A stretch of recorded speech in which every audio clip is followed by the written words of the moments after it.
सोलापुरात बांधकाम कामगारांच्या शिष्यवृत्तीवर कोट्यवधी रुपयांचा घोटाळा.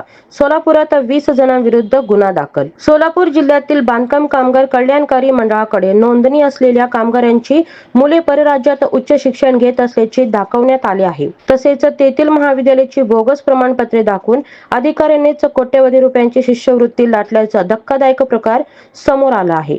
प्राथमिक चौकशीत सुमारे 3,62,00,000 रुपयांचा अपहार झाल्याचे निदर्शनास आले आहे. या प्रकरणी तालुका निरीक्षक अजिंक्य पवार, संतोष सिंग राजपूत आणि उज्ज्वल सूर्यवंशी यांच्यावर निलंबनाची कारवाई करून गुन्हा दाखल करण्यात आली आहे.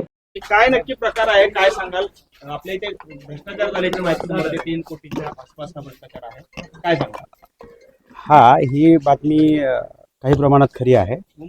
यामध्ये साधारणतः 3,73,00,000 म्हणजे अपव्यवहार झाल्याचं आढळून येत आहे. त्या अनुषंगाने वरिष्ठांनी दिलेल्या आदेशानुसार मी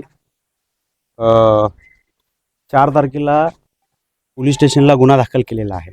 याबाबत चौकशी चालू आहे. किती लोकांवरती गुन्हा दाखल केलेला आहे आणि काय प्रमुख कारण आहेत, काय नक्की भ्रष्टाचार झालेला आहे? चुकीचे कागदपत्र सादर करून किंवा खोटे कागदपत्र सादर करून शासनाची योजना उचलल्याचा प्राथमिक दिसून येत आहे. आणि त्याच्यामध्ये आमच्या कार्यालयाचे 3 अधिकारी नोंदणी अधिकारी आहेत, त्यांचं नाव आहे. त्याच्या अनुषंगानेच आम्ही गुन्हा दाखल केला. कोण-कोणाची नावं आणि काय केल्याचं देखील आपण काल आदेश दिले? निलंबित केलेलं आहे. शासनाच्या आदेशाने त्यांना सोमवारीच निलंबित केलेलं आहे. तर यामध्ये राजपूत, पवार आणि सूर्यवंशी असे 3 अधिकारी आहेत. अजून या प्रकरणाची व्याप्ती वाढण्याची शक्यता आहे का? अजून प्रकरण जे आहे ते असू शकतात. आता या प्राथमिक लेवलला तर एवढाच आहे आणि अधिकाऱ्यांना सस्पेंड केलंय.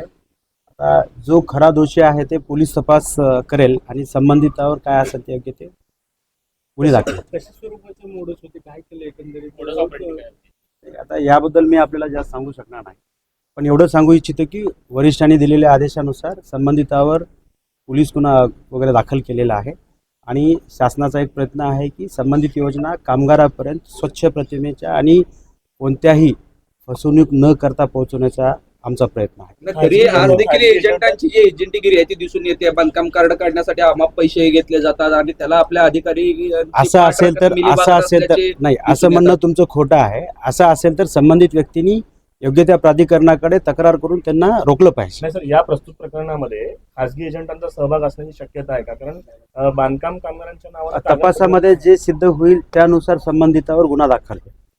काही लोकांचे नावं आहेत ते आपल्याला समजतील. गुन्हा दाखल झालेला आहे, काय असेल ते सिद्ध होईल. कुठे गुन्हा दाखल झाला? फौजदार चावडी पोलीस स्टेशनला गुन्हा दाखल झाला.